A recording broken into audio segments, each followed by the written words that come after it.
कि मेरा ख्याल है कि बाबर को 4 नंबर पे आके यहाँ, ताकि जो आपकी प्रॉब्लम है, मेरा हमेशा से ये बिलीव है, कप्तान वो होता है वो लीड्स फ्रॉम द फ्रंट। जहाँ पे सबसे ज़्यादा मुश्किल है वहाँ पे खुद जाए और पाकिस्तान के लिए मैच फिनिश करे। आके भाई 7 सेंचुरियाँ हैं रिजवान और बाबर की ओपनिंग स्टैंड पे, और इन दोनों ने 150 प्लस 5 मरतबा ओपनिंग स्टैंड पे किया हुआ है। केएल राहुल और रोहित शर्मा की भी जोड़ी ने इतना ज़्यादा स्कोर ओपनिंग स्टैंड पे नहीं किया हुआ है। तो शेल्टर तो यही है कि ये दोनों ओपनिंग पे स्कोर करते हैं, इसीलिए इनको जारी रहना चाहिए।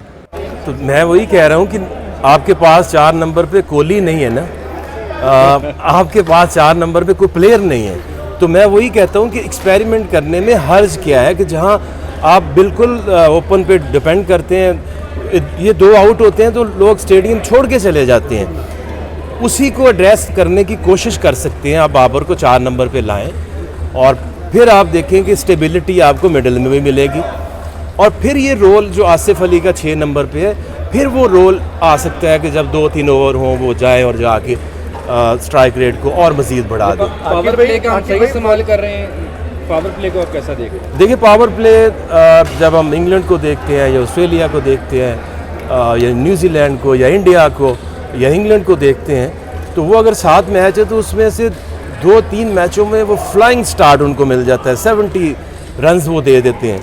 लेकिन इन रिजवान और बाबर की प्रॉब्लम ये है कि ये अराउंड 50, 45, 50 तक जाते हैं। जब आपने 200 रन चेज़ करने हैं तो फिर आपको ऊपर से 60-70 टारगेट करना पड़ता है, और फिर आप उस गेम के पास जाते हैं। आप ऐसी क्रिकेट में रोज़ रोज़ ऐसा नहीं हो सकता कि आपको 16 की एवरेज चाहिए और आके आपके जो मिडल ऑर्डर है या लोअर मिडल ऑर्डर आपको मैच जिता दें। आपने एशिया कप के फाइनल में भी देखा, रिजवान 16 ओवर तक खेलते रहे, 8 की एवरेज शुरू की और 18 तक पहुँचा के वो आउट हुए। अब 18 की एवरेज कैसे कोई मेंटेन कर सकता है? आपने फियरलेस क्रिकेट खेलनी है। अभी हमने देखा कि जिस तरह से हैरी ब्रुक ने इनिंग्स खेली हैं, बेन डकेट ने इनिंग्स खेली हैं। आप अगर T20 में रिस्क नहीं लोगे तो आपको कौन आउट कर सकेगा? जब आपने 200 रन्स बनाना है तो फिर आपको फियरलेस क्रिकेट खेलनी पड़ेगी, वरना आप वो सेकंड टीयर टीमों को तो हरा देंगे, लेकिन जो टॉप टीयर है उसमें आपको यकीनन मुश्किल होगी, क्योंकि उन्होंने प्लान किया हुआ है 200 रन्स करना T20 में। He is the best batsman in the world, और जहाँ पे आपको बहुत ज़्यादा प्रॉब्लम आ रही है, अब वहाँ पे आपके पास प्लेयर नहीं है तो आप वहाँ जाएं, क्योंकि आपके पास फ़खर है, रिजवान है, शान है, और 4 नंबर पे अगर बाबर आता है और अगर ये कहीं थोड़ी सी ज़िद छोड़ दें तो 5 नंबर पे शुएब मलिक को लेके आए। उसकी वजह क्या है?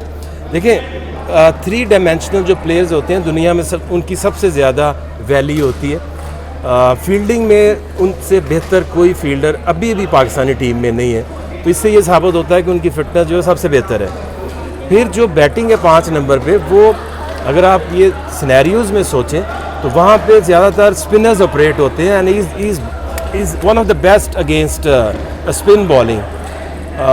2-3 ओवर भी वो एट टाइम्स कर लेते हैं, तो एक वैल्यूएबल प्लेयर है।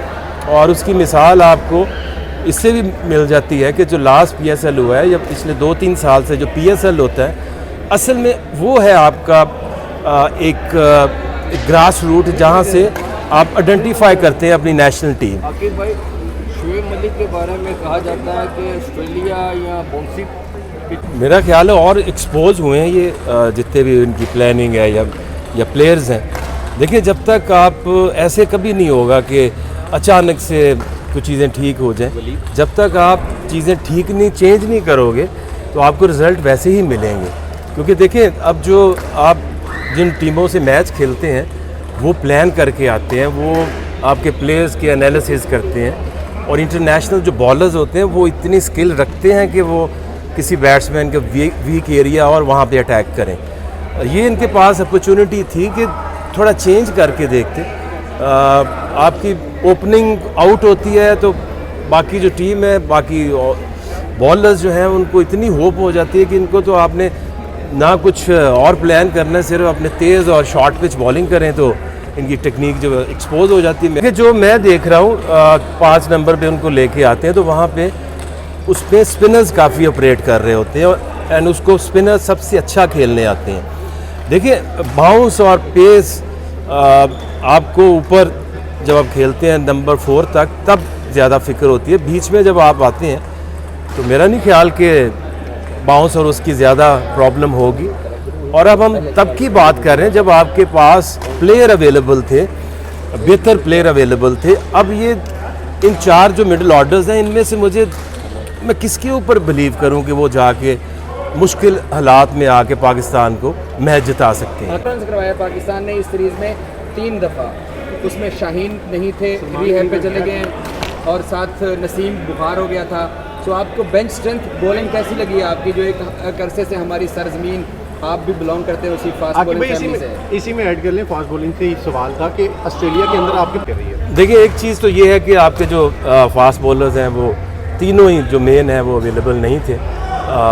तो बाकी जो बॉलर्स हैं वो उस कैलिबर के नहीं हैं कि वो मैच को कंट्रोल कर सके। बाकी बात रही इन्होंने करवा दिया कि उन्होंने किया। इंटेंट जो है वो देखनी होती है आपने कि आप अगर फियरलेस क्रिकेट खेलते हैं। वो आते हैं इंग्लैंड के बैट्समैन तो 1% भी वो ये नहीं सोच रहे होते कि मैं आउट हो गया तो इस टीम का क्या बनेगा। You can not depend on few players in T20 cricket. आपने एक टारगेट ज़हन में रखा हुआ है कि हमने 9-10 की एवरेज से नीचे नहीं खेलना, चाहे आउट हो चाहे ना आउट हो। तो ये माइंडसेट की बात है। दूसरा जो ऑलराउंडर नहीं है तो इनके पास तो एक स्पिनर अनफिट हो जाए तो दूसरा स्पिनर नहीं है। एक ऑलराउंडर अगर नवाज़ नहीं है तो दूसरा ऑलराउंडर स्पिन में भी नहीं है। मिडिल ऑर्डर में कोई बैट्समैन नहीं है।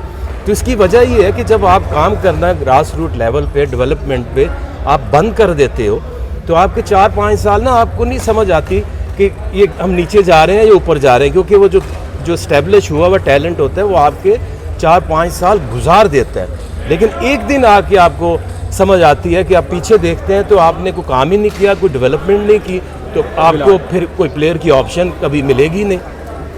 ठीक है।